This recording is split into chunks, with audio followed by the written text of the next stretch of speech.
কাকিমার কিচেনে দেখো, আজকে আমি চলে এসেছি পাবদা মাছের রেসিপি নিয়ে। এখানে আজকে আমি বানাবো পাবদা মাছের জন্য। পাবদা মাছগুলো ভালো করে কেটে নুন হলুদ মাখিয়ে দিয়েছি। এখন এখানে দেখো আমি কড়াইয়ে তেল দিয়েছি। এখন আমি একে একে পাবদা মাছগুলো দিয়ে দেবো। আর পাবদা মাছগুলো যেহেতু একটু ফোটে, ওই জন্য আমি অল্প তোমাদেরকে দেখাচ্ছি। এবার দেখো আমি মাছগুলো ভালোভাবে ভেজে তুলে নিয়েছি। আর এখানে কড়াইয়ে তেল দিয়ে দিয়েছি। এখন আমি এখানে সর্ষে, পোস্ত আর কাঁচা লঙ্কা পেস্ট করে নিয়েছি আর দিয়ে দিয়েছি একটু হলুদ। এবার আমি এই মশলাটাই তেলেতে অ্যাড করে দেবো। আমি এই মাছেতে কোনো আদা রসুন ব্যবহার করব না, শুধু পোস্ত, সর্ষে আর যদি থাকে তোমাদের বাড়িতে কাজু, তাহলে পেস্ট করে নেবে। তাহলে দেখবে খেতে খুবই টেস্টি হবে।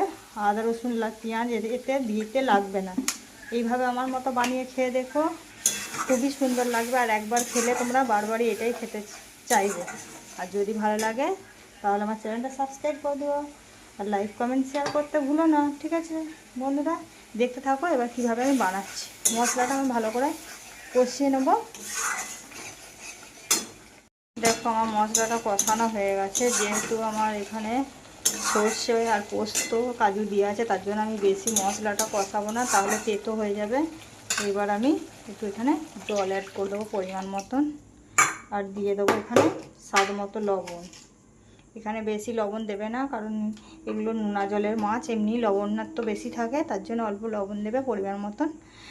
আর এবার আমি মাছগুলো এখানে অ্যাড করে দেবো। এবার মাছগুলো একটু ফুটে গেলেই আমার পাবদা মাছের রেসিপি পুরো রেডি হয়ে যাবে। দেখো আমার পাবদা মাছের ঝালটা পুরো রেডি হয়ে গেছে। আর ফাইনালি লুকটা কত সুন্দর হয়েছে দেখো দেখতে। তোমরা এইভাবে বানিয়ে খেয়ে দেখো, খুবই ভালো লাগবে। আর নামানোর আগে একটু সর্ষের তেল এর মধ্যে ছড়িয়ে দেবে। ঠিক আছে বন্ধুরা, চলো টাটা।